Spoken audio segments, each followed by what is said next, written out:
서울에서 활동하는 도시탐험 유튜버 채널 팀 미래탐사는 최근 들어 심각한 침체기를 맞고 있었습니다. 구독자 수가 5만 명에서 정체된 채 더 이상 늘어나지 않고 있었고 조회수도 예전만 못했습니다. 형, 이번 달 수익도 반토막 났어요. 편집자 박수진 씨가 한숨을 쉬며 말했습니다. 팀의 리더인 강민우 씨는 매일 밤 분석 자료를 들여다보며 고민에 빠져 있었습니다. 막내인 이준호 씨도 걱정스러운 표정을 지었습니다.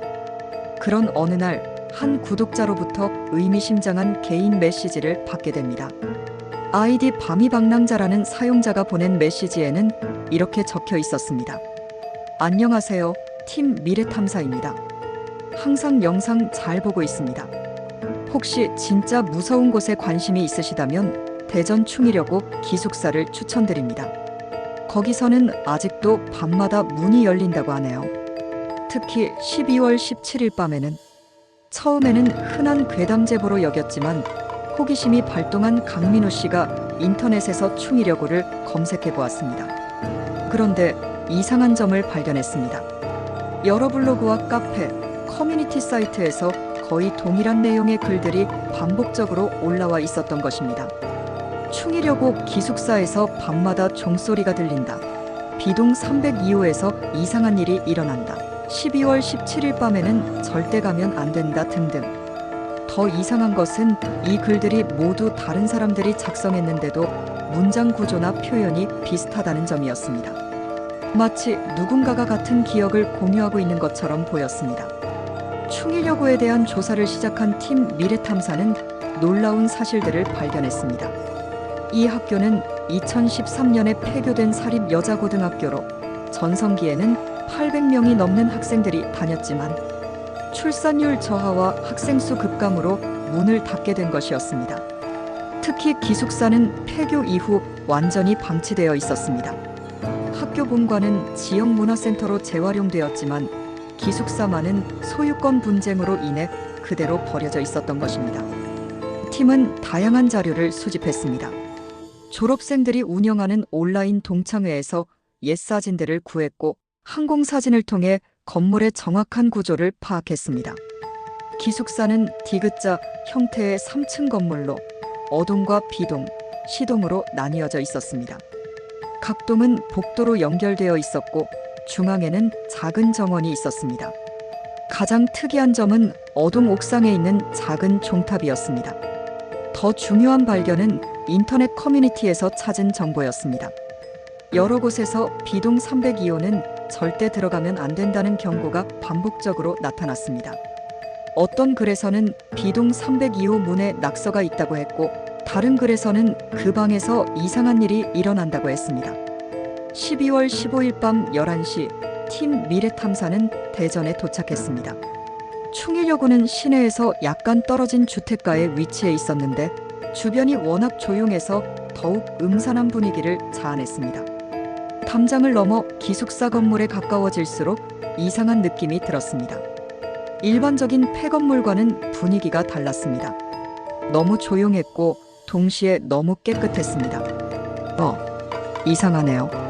박수진 씨가 기숙사 입구에서 멈춰 섰습니다. 문이 열려 있어요. 정말로 기숙사 어동의 정문이 활짝 열려 있었습니다. 자물쇠도 없고 경고문도 없었습니다. 마치 누군가 그들을 기다리고 있는 것처럼 보였습니다. 내부로 들어가 보니 더욱 이상했습니다. 건물 내부가 예상보다 훨씬 정돈되어 있었던 것입니다. 먼지는 쌓여 있었지만 일반적인 폐건물에서 볼 수 있는 쓰레기나 낙서, 파손된 시설물들이 거의 없었습니다. 복도를 따라 걸어가면서 팀원들은 더욱 놀라운 것들을 발견했습니다.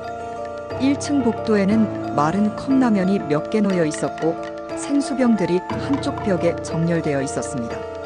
그리고 가장 이상한 것은 곳곳에 놓여 있는 학교 식당용 스테인리스 쟁반들이었습니다. 강민우 씨는 누가 여기를 관리하고 있는 느낌입니다라고 중얼거렸습니다.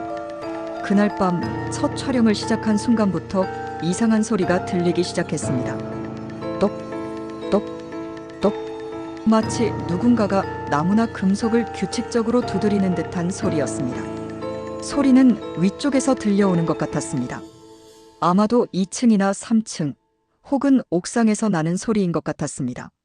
하지만 그들이 올라가 보면 소리는 멈췄고 다시 1층으로 내려오면 소리가 다시 들렸습니다. 12월 16일 밤 팀 미래탐사는 다시 충이려고 기숙사를 찾았습니다. 이번에는 비동을 중심으로 탐험하기로 했습니다. 전날과 마찬가지로 정문이 열려 있었고 내부도 그대로였습니다. 비동으로 향하는 통로는 어동보다 더 어두웠습니다. 복도의 양쪽에는 학생방들이 줄지어 있었고 대부분의 문이 열려 있었습니다. 하지만 3층에 올라가면서 분위기가 달라졌습니다. 다른 층과 달리 3층은 유독 추웠고 공기가 무거웠습니다. 그리고 복도 끝에 있는 302호 방 문만이 굳게 닫혀 있었습니다. 문에는 정말로 누군가가 새긴 낙서가 있었습니다. 들어가지 말아라는 문구가 날카로운 것으로 깊게 파여 있었습니다. 팀은 301호부터 천천히 확인해 나갔습니다. 그런데 301호에서 이상한 것을 발견했습니다. 방 안에 옛날 교복이 침대 위에 깔끔하게 놓여 있었던 것입니다. 마치 누군가가 방금 전에 벗어놓은 것처럼 보였습니다. 박수진 씨가 교복을 촬영하는 동안 갑자기 복도에서 소리가 들렸습니다. 발걸음 소리였습니다. 그런데 발걸음이 한 명이 아니라 여러 명인 것 같았습니다. 그리고 발걸음 사이사이에 낮은 대화 소리도 들렸습니다. 여학생들의 목소리 같았습니다. 팀은 301호 방 안에서 숨을 죽이고 밖의 상황을 지켜봤습니다. 복도에 손전등 불빛이 지나가는 것이 보였습니다. 하지만 그 불빛이 너무 희미했고 움직임도 이상했습니다. 기도하자. 누군가의 목소리가 복도에서 들렸습니다. 소영이를 위해서. 응, 오늘도 해야지. 다른 목소리가 답했습니다. 그 순간 복도에서 낮은 기도 소리가 들렸습니다. 여러 명이 함께 중얼거리는 것 같았습니다. 기도 소리는 약 10분 정도 계속되었습니다. 그리고 갑자기 조용해졌습니다. 나중에 숙소에서 확인해 보니 여학생들의 웃음소리와 기도 소리가 선명하게 녹음되어 있었습니다. 더 충격적인 것은 영상 파일을 자세히 분석해 보니 특정 부분이 계속 반복되고 있었던 것입니다. 그들 자신이 같은 행동을 반복하고 있었던 것입니다. 그날 밤부터 팀원들은 서로를 이상하게 느끼기 시작했습니다. 분명히 몇 년간 함께 활동해온 동료들인데 가끔 상대방이 낯선 사람처럼 보였습니다. 12월 17일 마지막 날이었습니다. 팀 미래탐사는 드디어 비동 302호에 들어가기로 결정했습니다. 302호의 문은 굳게 잠겨 있었지만 창문을 통해 들어갈 수 있었습니다. 방 안은 다른 방들과 달리 먼지가 거의 없었고 마치 누군가가 계속 관리하고 있는 것처럼 깨끗했습니다. 그리고 책상 위에는 한 권의 일기장이 놓여 있었습니다. 가죽으로 된 오래된 일기장이었는데 표지에는 이소영이라는 이름이 금색으로 새겨져 있었습니다. 일기장을 펼쳐보니 2007년 3월부터 12월까지의 기록이 있었습니다. 고등학교 3학년 학생의 일상이 세세하게 적혀 있었습니다. 처음에는 평범한 학교 생활에 대한 이야기였지만 점점 내용이 어두워졌습니다. 5월 15일 오늘도 모의고사 성적이 안 좋았다. 엄마가 전화해서 울었다. 9월 10일 수시 원서를 썼는데 모두 안정권이 아니다. 정시로 가기에는 성적이 부족하다. 11월 20일 수시 결과가 나왔다. 모두 떨어졌다. 집에 전화했는데 아무도 받지 않았다. 12월 5일 밤마다 잠이 오지 않는다. 그럴 때마다 옥상에 올라가서 종을 친다. 종소리를 들으면 마음이 조금 편해진다. 12월 15일 이제 정말 끝인 것 같다. 아무리 노력해도 성적이 오르지 않는다. 나는 혼자다. 그리고 마지막 페이지에는 이런 글이 적혀 있었습니다. 12월 17일 오늘 밤이 마지막이다. 옥상에서 종을 치고 나서 모든 걸 끝내려고 한다. 하지만 이상하다. 종을 칠 때마다 누군가 답하는 것 같다. 먼 훗날 나와 같은 처지에 있는 사람들이 여기를 찾아올 것 같다. 그들을 위해 종을 계속 쳐야 할 것 같다. 마지막 문장은 이렇게 끝났습니다. 종을 치는 것은 누군가를 보내는 것이 아니라 부르는 것이다. 팀원들은 모두 침묵했습니다. 박수진 씨가 일기장을 더 자세히 살펴보다가 뒷부분에서 또 다른 발견을 했습니다. 이소영의 글 아래에 다른 필체로 쓰인 글들이 있었던 것입니다. 2008년 12월 17일 마이너스 소영이 언니, 저도 여기 왔어요. 마이너스 김민정. 2010년 12월 17일 수능에 실패했어요. 여기서 언니들을 기다리고 있어요. 정혜린. 계속해서 다른 필체들이 나타났습니다. 모두 12월 17일 날짜로 적혀 있었고 모두 비슷한 절망감을 담고 있었습니다. 마지막 글은 2022년 것이었습니다. 2022년 12월 17일 언니들, 저는 유튜버예요. 여기서 영상을 찍으러 왔는데 언니들의 이야기를 들었어요. 저도 요즘 너무 힘들어요. 더 충격적인 것은 일기장의 맨 마지막 페이지였습니다. 아직 쓰여지지 않은 빈 페이지에 희미하게 글자가 나타나고 있었습니다. 2025년 12월 17일 팀 미래탐사에게 당신들을 기다리고 있었습니다. 이제 함께 종을 치러 가요. 일기장을 본 순간부터 팀원들의 행동이 이상해지기 시작했습니다. 특히 막내인 이준호 씨가 먼저 변화를 보였습니다. 형, 저 옥상에 올라가 보고 싶어요. 이준호 씨가 갑자기 말했습니다. 종을 직접 쳐보고 싶어요. 하지만 이준호 씨는 이미 정신이 다른 곳에 가 있는 것 같았습니다. 그의 눈빛이 평소와 달리 흐리멍덩했습니다. 괜찮아요? 소영이 언니가 부르고 있어요. 팀원들이 급히 뒤쫓았지만 이준호 씨는 이미 4층 옥상으로 향하는 계단을 올라가고 있었습니다. 옥상에 도착했을 때 이준호 씨는 종탑 앞에 서 있었습니다. 종탑은 생각보다 작았지만 그 안에는 정말로 오래된 종이 걸려 있었습니다. 종 옆에는 작은 제단이 있었습니다. 낡은 위패와 향로 그리고 시든 꽃들이 놓여 있었습니다.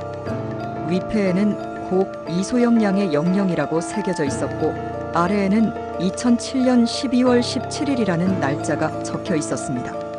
이준호 씨는 이미 종을 치기 시작했습니다. 똑, 똑, 똑. 바로 그 소리였습니다. 지난 며칠 동안 그들이 들었던 그 소리가 바로 이 종소리였던 것입니다. 종소리가 울려 퍼지자 이준호 씨는 갑자기 비틀거리며 쓰러졌습니다.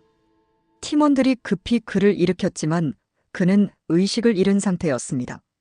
더 이상한 것은 이준호 씨가 깨어났을 때였습니다. 그는 동료들을 완전히 낯선 사람을 보는 듯한 눈빛으로 바라봤습니다. 여기가 어디죠? 당신들은 누구세요? 이준호 씨가 물었습니다. 더 충격적인 것은 그들이 촬영한 영상이었습니다. 카메라에 찍힌 화면을 보니 이준호 씨의 모습 대신 교복을 입은 여학생이 나타나 있었습니다. 그리고 그 여학생이 종을 치고 있었습니다. 시간의 경계가 무너지면서 팀원들은 점점 현실 감각을 잃어갔습니다. 그들은 건물 밖으로 나가려고 했지만 어느샌가 출입구가 보이지 않았습니다.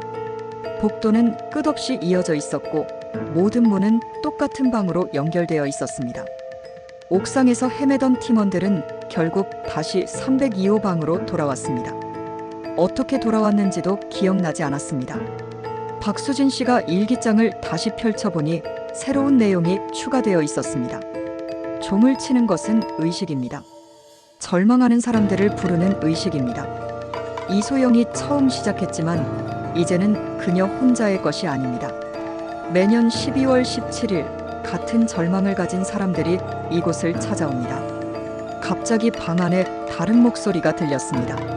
그래요. 당신들도 절망하고 있었죠. 팀원들이 돌아보니 방 구석에 교복을 입은 여학생이 서 있었습니다. 얼굴은 창백했고 머리카락은 길게 늘어뜨려져 있었습니다. 소영이. 박수진 씨가 떨리는 목소리로 물었습니다. 네, 저는 이소영입니다. 여학생이 답했습니다. 당신들을 기다리고 있었어요. 저와 같은 마음을 가진 사람들을 말이에요. 우리는 그렇지 않아. 강민우 씨가 부정했습니다. 정말요? 이소영이 슬픈 미소를 지었습니다. 그럼 왜 여기까지 오셨을까요? 침체된 채널 줄어드는 수익, 불안한 미래. 그들도 나름대로 절망하고 있었던 것입니다. 종소리는 같은 마음을 가진 사람들에게만 들려요. 이소영이 설명했습니다. 행복한 사람들은 들을 수 없어요. 오직 절망하는 사람들만이 들을 수 있죠. 선택하세요. 이소영이 말했습니다. 저와 함께 남아서 다른 절망하는 사람들을 부르거나 아니면 이곳을 떠나서 다시 현실로 돌아가거나. 떠날 수 있어? 강민우 씨가 희망적으로 물었습니다. 물론이에요. 하지만 조건이 있어요. 이소영이 말했습니다. 이곳에서 본 것들을 영상으로 만들어서 세상에 알려야 해요. 그래야 다음 사람들이 이곳을 찾을 수 있으니까. 팀원들은 서로를 바라봤습니다. 살아남기 위해서는 이소영의 조건을 받아들여야 했습니다. 알겠어요. 강민우 씨가 답했습니다. 영상을 만들어서 업로드할게요. 고마워요. 이소영이 만족스러운 표정을 지었습니다. 그럼 이제 내보내드릴게요. 하지만 기억하세요. 이것은 단순한 영상이 아니에요. 이것은 다른 절망하는 사람들을 위한 초대장이에요. 8. 마지막 영상 마이너스 기록이 아닌 전염. 12월 18일 오전 팀 미래탐사는 서울의 자신들 작업실에서 눈을 떴습니다. 어떻게 돌아왔는지 기억나지 않았지만 그들은 분명히 충이려고 기숙사에서 빠져나와 있었습니다. 하지만 카메라 안에는 분명히 지난 3일간의 기록이 남아 있었습니다. 그리고 그 영상들은 그들이 기억하는 것보다 훨씬 더 기이하고 무서웠습니다. 팀은 영상을 편집하기 시작했습니다. 하지만 편집 과정에서 이상한 일들이 계속 일어났습니다. 분명히 삭제한 장면들이 다시 나타나고 추가하지 않은 소리들이 들렸습니다. 특히 종소리가 영상 전체에 걸쳐 은은하게 깔려 있었습니다. 더 이상한 것은 그들의 모습이었습니다. 영상 속에서 그들은 때로는 현재의 모습으로, 때로는 교복을 입은 여학생들의 모습으로 나타났습니다. 하지만 그들에게는 선택의 여지가 없었습니다. 이소영과의 약속을 지키지 않으면 다시 그곳으로 돌아가야 할 것 같았습니다. 12월 20일 밤 팀 미래탐사는 마지막 영상을 업로드했습니다. 제목은 폐교일기 충이려고 기숙사 마지막 밤이었습니다. 영상은 처음에는 평범한 폐건물 탐방 콘텐츠처럼 보였습니다. 하지만 시청자들이 영상을 보면서 이상한 점들을 발견하기 시작했습니다. 왜 종소리가 계속 들리죠? 저 여학생은 누구예요? 이 영상 보니까 기분이 이상해져요. 더 무서운 것은 영상을 본 시청자들의 반응이었습니다. 점점 더 많은 사람들이 비슷한 경험을 했다고 댓글을 달기 시작했습니다. 저도 어젯밤 꿈에서 그 복도를 걸어봤어요. 종소리를 실제로 들었어요. 기숙사 계단에서 누가 저를 부르는 것 같았어요. 영상 업로드 일주일 후 팀 미래탐사는 갑자기 모든 활동을 중단했습니다. 그들의 SNS 계정은 삭제되었고 연락처도 더 이상 사용되지 않았습니다. 하지만 이미 늦었습니다. 영상은 알고리즘을 타고 더 많은 사람들에게 퍼져나갔습니다. 그리고 그중 일부는 실제로 충이려고를 찾아갔습니다. 2025년 1월부터 폐교된 충이려고 기숙사 근처에서 실종 사건이 연달아 발생했습니다. 실종자들은 모두 팀 미래탐사의 영상을 본 사람들이었습니다. 그들은 모두 각자의 이유로 절망하고 있었습니다. 실직, 실연, 사업 실패, 학업 부진. 이유는 다양했지만 공통점이 있었습니다. 모두 삶에 대한 희망을 잃어가고 있었다는 것입니다. 경찰이 수사를 시작했지만 특별한 단서를 찾을 수 없었습니다. 충이려고 기숙사는 여전히 조용했고 아무도 없었습니다. 하지만 인근 주민들은 밤마다 종소리가 들린다고 증언했습니다. 똑, 똑, 똑. 그 소리를 듣고 또 다른 사람들이 그곳을 찾았습니다. 그리고 그들 중 누구도 돌아오지 않았습니다. 팀 미래탐사의 영상은 더 이상 단순한 기록이 아니었습니다. 그것은 전염이었습니다. 영상을 본 사람들 중에서 절망하고 있는 사람들은 자신도 모르게 그곳에 이끌렸습니다. 현재도 그 영상은 인터넷 어딘가에서 조회되고 있습니다. 그리고 새로운 댓글들이 계속 달리고 있습니다. 종소리가 들려요. 오늘 밤 그곳에 가보려고 해요. 소영이 언니, 저도 곧 갈게요. 이소영은 더 이상 혼자가 아닙니다. 매년 12월 17일 그녀는 새로운 친구들을 만납니다. 그리고 그들은 함께 종을 칩니다. 아직도 절망하고 있는 사람들을 부르기 위해서 말입니다. 2025년 12월 17일 오후 11시 또 다른 도시탐험 유튜버 채널 어둠의 발견자가 충이려고 기숙사 앞에 도착했습니다. 팀장인 김태진 씨는 최근 채널 운영에 어려움을 겪고 있었습니다. 형, 정말 여기 들어가야 해요? 팀의 막내가 불안해했습니다. 팀 미래탐사 영상 봤잖아. 김태진 씨가 답했습니다. 우리도 저런 콘텐츠를 만들어야 해. 그들은 기숙사 정문으로 향했습니다. 문이 열려 있었습니다. 마치 그들을 기다리고 있는 것처럼 말입니다. 똑, 똑, 똑. 멀리서 종소리가 들렸습니다. 김태진 씨는 그 소리를 듣고 괜히 마음이 편안해졌습니다. 마치 누군가 자신을 이해해주는 것 같았습니다. 저 소리 뭐지? 팀원 중 한 명이 물었습니다. 모르겠어. 김태진 씨가 답했습니다. 일단 들어가 보자. 그들이 기숙사 안으로 들어가자 문이 저절로 닫혔습니다. 그리고 더 이상 그들의 소식은 들을 수 없었습니다. 다음 날 김태진 씨의 휴대폰에서 마지막 메시지가 발송되었습니다. 종소리가 들리면 절대 옥상으로 올라가지 마세요. 하지만 이미 너무 늦었습니다. 소영이 언니가 부르고 있어요. 그리고 어둠의 발견자 채널도 비공개로 전환되었습니다. 하지만 또 다른 사람들이 그 종소리를 듣고 있습니다. 절망하는 사람들, 희망을 잃은 사람들, 외로운 사람들. 그들은 모두 같은 곳으로 향할 것입니다. 왜냐하면 그것이 이소영이 원하는 것이기 때문입니다. 똑, 똑, 똑. 오늘 밤도 어딘가에서 종소리가 들릴 것입니다. 그리고 그 소리를 듣는 사람이 있을 것입니다. 당신도 들리시나요?